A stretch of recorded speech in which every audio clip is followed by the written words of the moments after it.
Suponha que existe um trem vindo de uma maneira desgovernada. O maquinista perdeu totalmente o controle sobre aquele trem. E você sabe disso por alguma razão. Este trem está vindo dessa maneira, impossível pará-lo. E se nada for feito, se ele continuar seguindo o seu trilho normalmente, se não houver nenhuma intervenção naquele sistema, 5 pessoas que estão andando lá na frente, que são surdas, por isso não escutarão o aviso do trem, nem o seu grito, nem nada, e que estão andando em cima do trilho do trem, irão morrer. Serão massacradas pelo trem, se absolutamente nada for feito. Pois muito bem. Agora suponha que você, nesta condição que eu acabei de dizer, você está sobre uma ponte, né? Ponte essa que o trem ainda não ultrapassou. Ou seja, você está à frente dele. É possível, né? Portanto, você interferir. E você está ao lado de uma pessoa muito gorda. Muito gorda. De maneira que se você empurrar aquela pessoa gorda, ela vai cair no trilho do trem. E quando ela cair no trilho do trem, ela vai frear o trem. Fazendo isso, freando o trem com o corpo daquele obeso, as 5 pessoas vão sobreviver.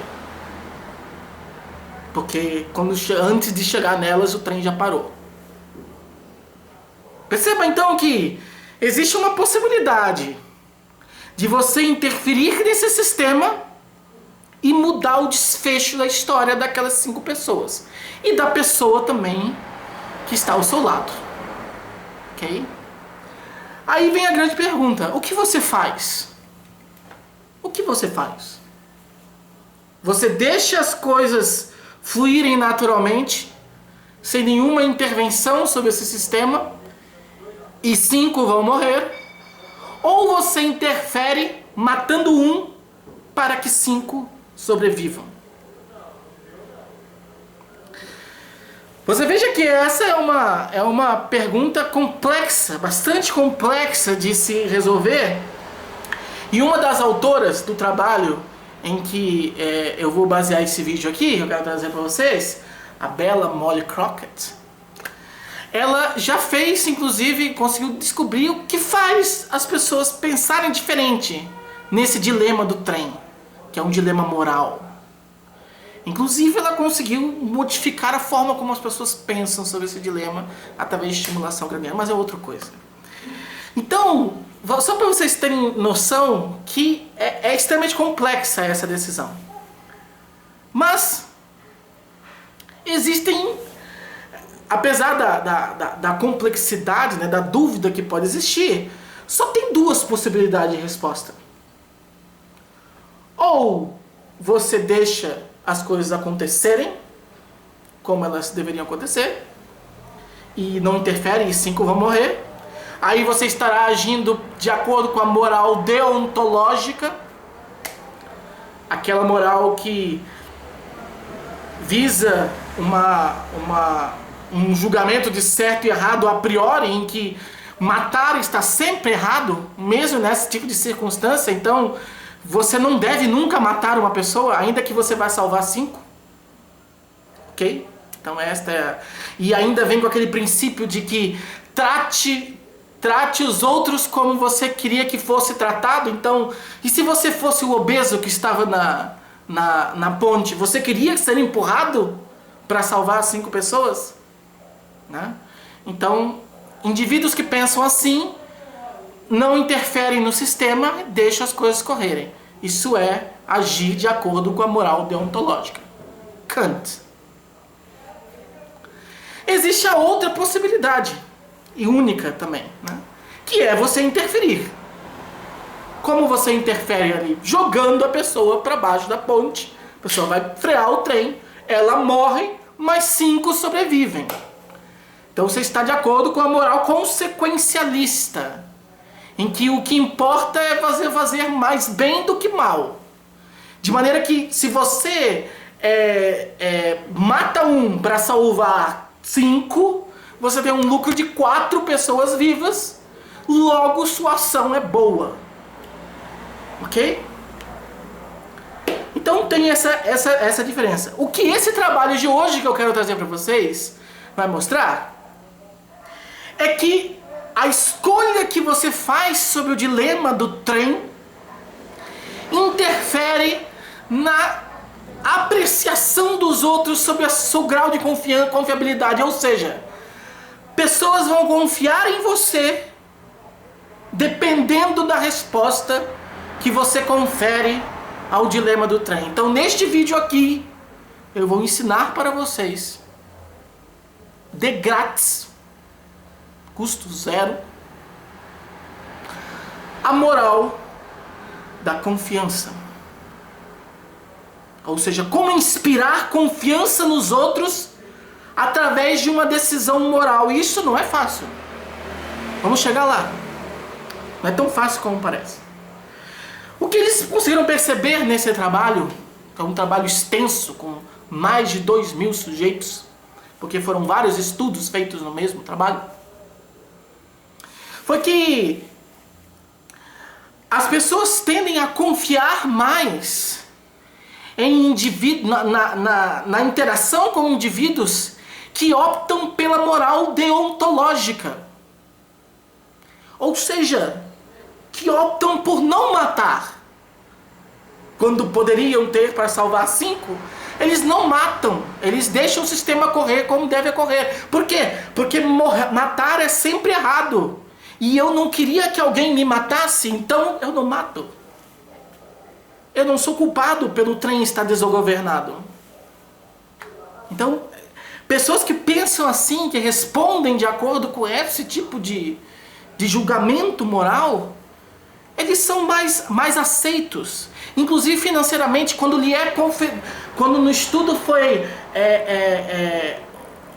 permitido que a pessoa emprestasse um dinheiro para quem tinha tido essa resposta deontológica, as pessoas emprestavam muito mais dinheiro e confiavam muito mais que o outro ia devolver aquele dinheiro quando fosse necessário. Então, a gente não está pensando apenas na confiança de, puxa, eu vou, sei lá, permitir que vou subir num banco para trocar uma lâmpada ou numa escada para trocar um fio e eu vou deixar que você segure a escada. E aquela escada está segurando minha vida.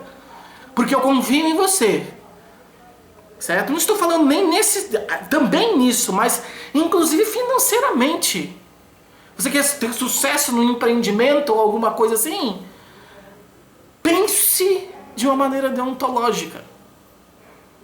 Agora, é claro que não é tão simples assim, porque mesmo nas pessoas que eram consequencialistas, aquelas que consideravam a decisão de empurrar a outra pessoa, porque o consequencialista ele empurraria a pessoa, porque ele está salvando mais do que causando dano, aqueles que faziam isso e sentiam um maior pesar, aquela decisão era mais dura para eles, esses recebiam também mais confiança do que aquele consequencialista que fazia sem nenhum tipo de peso. Então existe também um nível que você pode atribuir a isso, não é simplesmente uma categoria de sim ou não. Se você é deontológico, você vai ter confiança, e se você é consequencialista, utilitarista, você não vai ter confiança, não. Isso depende também do seu sofrimento com aquilo ali. Quanto você sofre por decidir daquela maneira. Você entende? Então é isso, né?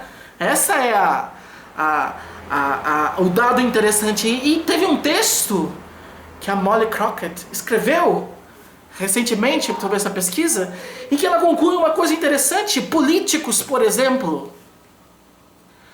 um político que diz que casamento homoafetivo é importante que seja aprovado Porque é um direito universal das pessoas se casar.